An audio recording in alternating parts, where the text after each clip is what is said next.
Muita paz e pela graça do Senhor Jesus Cristo. E é conforme que eu estou sendo visto aqui. Estou aqui empenhado no púlpito do Senhor Jesus Cristo, numa data como hoje, 4 de maio de 2025. Estou aqui para poder trazer a pregação de hoje. E a pregação de hoje, e vamos também na lição número 5.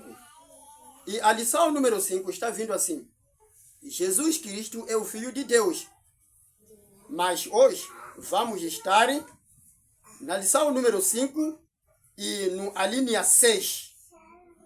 E na lição número 5, a linha 6, está vindo assim a mensagem do Senhor Jesus Cristo. Deus nos ama muito.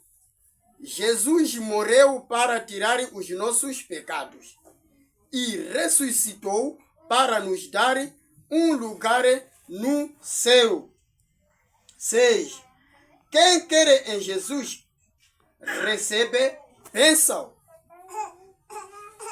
Quem quer em Jesus recebe bênção. Ponto de interrogação.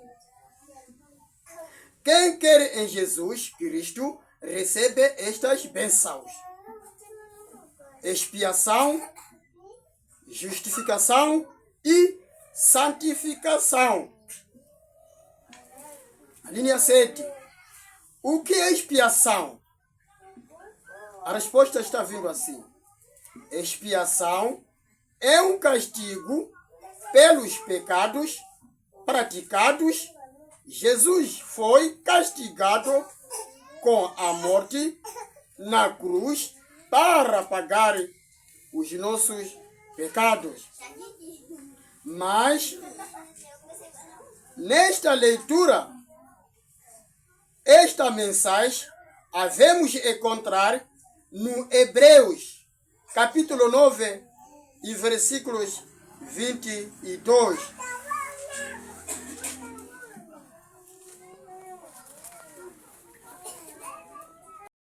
Mu picado usaganize kuteba ndasiyana na kikipulumuso tai waitafashtari pamaso pa Mungu mashi ungalapa unabwerera pakakhalewe pamaso pa Mungu pono ungakondalapa wafashtaratu pamaso pa Mungu ungakonda zindikira ngufu pore kwantu ulimpikado uzwe kuti ukudikira nyatwa yokondamala kwenda na kwenda tangi udareconhecer picado acotai. Se nós reconhecermos nossos pecados, já temos a vida eterna. Amém? Amém. Vamos prestar muita atenção. A pregação de hoje está nos dizendo muito clarosamente: Jesus Cristo derramou o seu sangue para nós. Jesus Cristo, o objetivo dele para vir morrer aqui na terra era acerca dos pecados de nós que nós estamos a fazer dia e de noite. Jesus Cristo morreu para você e Jesus Cristo morreu para mim. Ele já acabou de nos pagar nossos pecados. O que é melhor é reconhecermos os pecados que nós estamos acometendo e confessarmos na presença do Senhor Jesus Cristo. E Ele é fiel e justo para nos perdoar nossos pecados. Mas se você não reconhece o seu pecado, estás na escuridão. E vai receber condenação. Se você não reconhecer o seu pecado, e vai receber a condenação. Se você reconhecer o seu pecado, passou na condenação. É por isso, e esta apostila está nos dizendo muito clarosamente de que quem quer em Jesus recebe bênção.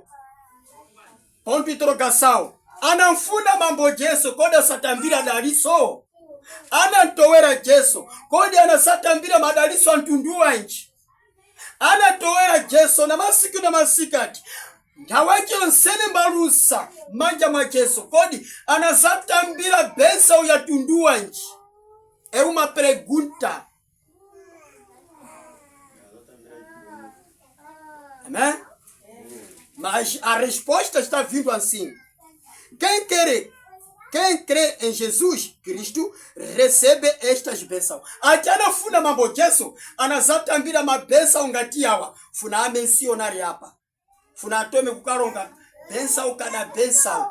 Inafuna kuzatambira mundu. Mas tangwi ungazipereka manja mwake. Ungakonde kuzipereka manja mwake. Unatambira konde na sao. Ungazipereka manja mwake. Unatambira bênção. Qual é esse bênção? Que tipo de bênção? Vamos ouvir juntos. Expiação, que na tambira bênção na tua expiação. Mas o que quer dizer expiação? E a Bíblia depois vai nos esclarecer. E a Bíblia depois vai trazer a resposta. Porque nós todos não sabemos o que quer dizer expiação. Mas a Bíblia vai nos trazer a resposta correta. Amém. Amém. Justificação. E havemos também receber justificação. Mas aquele que vai querer o Senhor Jesus Cristo com as suas duas mãos é que vai receber esse tipo de bênção. Expiação e santificação. E justificação. Agora, no linha 7, está para trazer já a resposta. O que é expiação? Vamos prestar muita atenção. Queremos saber o que é expiação. Eu também não tenho conhecimento. E vocês também ainda não têm conhecimento. Mas hoje a Bíblia vai nos deixando claro. A partir de hoje, e vamos saber de que o que é expiação. O que quer dizer é expiação. A resposta está vindo assim.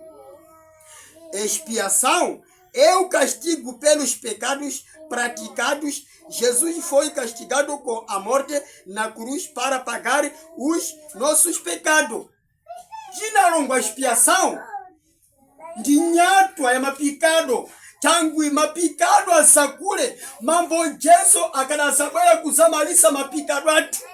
Tangu Mungu akanasayona siku basi kuti ziko ishi yazala na mapikado. Andwa wandina rekoperatani, andwa wandina purumusatani, andwa anakala mwantunduanchi kena komba zampereka mwanachi okubala ye kene mbakakala mambo Yesu. Mambo Yesu anakonda tai abwere na mitima yake yonsene bwere kuzazipereka. Mashi mambo Yesu azipereka tangu ya iwe yazipereka tangu ya ine. Tangu akanationa pika kitefe pika kala pinu pekonda kulungama. Mashi mambo Yesu asipereka na mpavu zake zonsene. Mbabwere kuzaifera siku ya pansi. Mbabwere kuzatifera ife andu wa muziko ya pansi. Kenako mbatitambira bensao. Kenako mbatikala fora ya mapikado. Ngati tilikuwa chitabe basi mapikado. Buku ya siya muito claro. Ati, se nós fazermos pecados, tenha que reconhecermos, ainda que é muito cedo, confessarmos nossos pecados.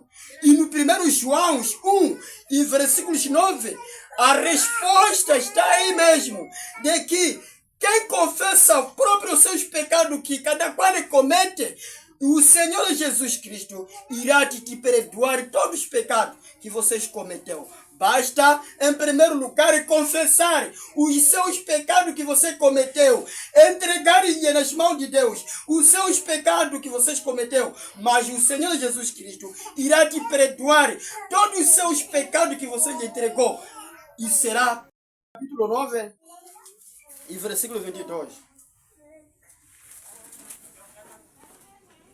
Hebreus capítulo 9, versículo 22. Está dizendo assim. De fato, de acordo com a lei, quase todas as coisas são purificadas com sangue. E sem derramamento de sangue, não poderá haver perdão de pecados. Amém? Amém.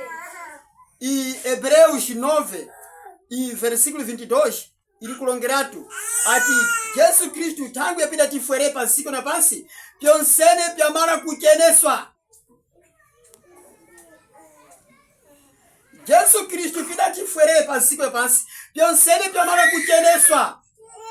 bidakala kuti Yesu Kristo adatifera tayi mapikado akafuna akale ante azati kulekelelwa agora bidafa Yesu Kristo pantanda. Yesu Kristo atipagalira kale mapikado tonsena na chitefe talekelelwa mapikado tangwi ya kufa kwa Yesu pantanda. Mapikado atu ali okulekelelwa tangu ya mambo Yesu bidati jojere makasi pantanda. Yesu Kristo atipagalira kale mapikado atu. Yesu akupagalira pikado ako, Yesu andipagalira pikado anga. Maji Yesu Kristo kali ante mbazati kutifera pasiko na pasi ikapata basa ndilei. Lei akanaipeleka ndi Mungu kuna Mozesi mbakapanga mbumba yonsene Maisraelita. Nthawi yeno ikakala Yesu Kristo mbazati bwera ikapata basa ndilei ntemu. Akapanya ntemule iya katabuswa atepiwa. Akakonde kukatumikira Sabato iya kapiwa. Akadesobedeseri Sabato iya kaoneswa nyatwa. Akatikana zina ya mbuya iya kapiwa. Tangu yanji tangu Mulungu akanazapereka lei toera kuti anthu akwanise kudeshikobiriri kuti kunja kuno kuna Mulungu. Agora andu adafika pokuva setu tai mbazantumiza mwana cheo kubale kene mbakakala Yesu Kristo mbabwere kuzatifera pasiko ya pasi ngati mudalembaoni muna João 3 versículo 16 ati Mulungu adazaifuna ziko ya pasi kotero adazapereka mwana cheo kubale kene mbakakala Yesu Kristo mbakabwera kuzatifera pasiko ya pasi tora kuti andu onsene akafamba mudima asafambe pondo mudima tai afambe mucheza tangondo onsene akafamba mudima. Mudima ndininchi andu onsene akali mumapikado. Yesu Kristo abwera kuzamalisa mapikado. Yesu Kristo abwera kuzati malisa nyatwa zonsene za pasiko pansi. Yesu Kristo abwera kuzati pulumusa. Yesu Kristo abwera kuzapulumusa ziko ya pansi. E por isso, muna Hebreus capítulo 9, versículo 22, alikulongera tupakwecha, ati lero tili kukhala mwadini tangwi, Yesu Kristo pida tifere, mas pida kala kuti Yesu Kristo adatifere forotai. Sempre mapikado atu akali duru basi. Tangwi yaji, tangwi pikado atu hawa, alekelera tangwi ya mambo Yesu. Ungakonda zindikira kulonga kuti mambo Yesu andilekelera pikado anga. Mbalianga ulipandima, mbalianga ulipa shikurutao ulipa nyatwa. Ngati udadishikobiri kuti Yesu Kristo adaferene tai mbalianga ulipa nyatwa. Ngati wadishikobiri kuti Yesu Kristo aferaine mbalianga wapurumuka. Tangu mambo Yesu azera iwe mambo Yesu azera ine. Imambo Yesu azera ziko ya pansi. Iyalongera tupakwecha. Ati funandika afere andwa muziko pansi. Ifunandika purumuse ziko ya pansi. Akalonga tepo ndi mambo Yesu. Tingafunsiwa dimingu inendefeshi. Kodi nutia 4 ikakula ja dimingu. Mwava peregaso ya ntunduwanchi. Oine pano tingasafunza. Kodi dimingu inapitere. Tavwa ni peregaso ya ntunduwanchi. Kodi tavwa muna ani. Tinalonga kuti tavwa muna Hebreus 9 versículo 22. Ati Yesu Kristo mbada konda kutifera pantanda mapikado atu mbada lekelero atai mashtemba tili kukalako mwadidi tili kuveri mwadidi tangu ya Yesu pida tifere tangu Yesu pikada fwe pantanda pali iye ante za tikufa akada salonga ati baba alekelereni andwa watangu pina chitaweni adapiziwa atai na mafalena ubasi epurusulero tili kuviveri tangu yanchi, tangu kalene Mulungu, Yesu Kristo mbazati bwera pasiko basi, pikado ingazala pasiko, Mulungu akaita kuiwocha ziko inazala mapikado yo. Buku satipangisa kuti Sodoma ndi Gomora, Mulungu akadaipisa, tangu ya mapikado kuchurukako. Buku isatipanga bondo, ati ziko ishi, Mulungu akadapereka mazi. Kuna ziko nsene, andu mamala kufamu, mashimba za purumuka ndi Noe, na anachi atatu, kada mwana kada nkazake, apurumuka oito pesoa basi, na pifuyo. Tanguia anje akita pepe Mulungu, akadazaona kuti pikado ya kura. Tangu Mulungu akatonga takipara ki. Agora Yesu Kristu pina bwere pansi pansi ati baba alekelereni andu awa tangi pina chitawene alikupiziwa tai nara zao.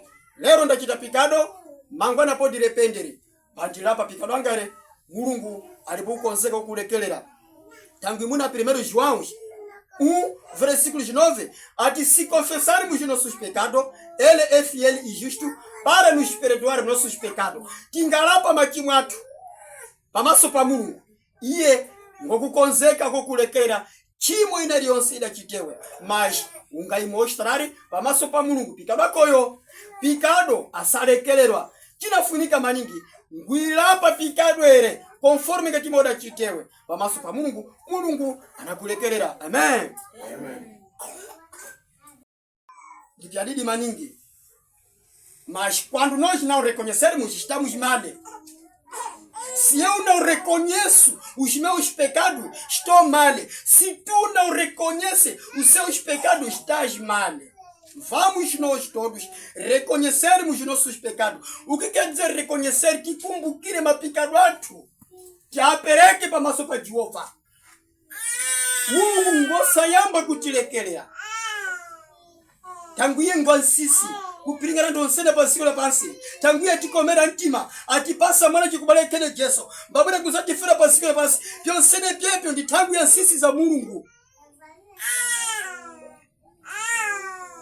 Mashikaleni Mulungu angaone kuti andu angawa alikudodomeka maningi andu angawa pina chitani sapifuna tai akaita ononga parti kuda dodomeka andu komala ononga koe pakufoleka kwa nangu mas pina tifera mambo Jesu pionsene bebile pya mala tangi mambo Jesu pikalie mbazatisa mapatanda akanalongera tupakwecha ati papa alekeleleni andu onsenyawa tangi pina chitawene kupiziwa tai. Amen. Amen. Alipo na chitapikano mpaka konda kusindikira kuchitipikano. Plus Yesu Kristu alongera tutuma unika veshi ati alekeleleni andu awa tangu pina chitawene alikupiziwa tai iya alongera njitepo azio kuti pina chite lero ipi mangwana podi kuzare penderi mbalapa. Plus mambo Jesu alikutraza pangono tangu yachi tangu kada mundu arekonyese lipikado yake akupezi kutuliwa limpwene.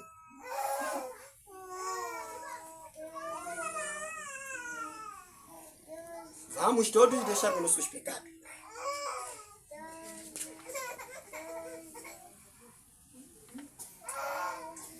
E a pregação deixo por aqui. E mas tudo tenha que eu louvar a Deus porque me deu oportunidade de eu trazer a mensagem de hoje numa data como hoje, 4 de maio de 2025, e Deus nos abençoe, nós todos que estamos reunidos aqui, e ricamente também irá também vos abençoar aí os nossos irmãos em Cristo, lá no continente americano, país do Brasil, e de nome Inácio Santo dos Santos de Barbosa, Deus vos abençoe também aí, e nos abençoe nós todos, e pela graça do Senhor Jesus. Amém.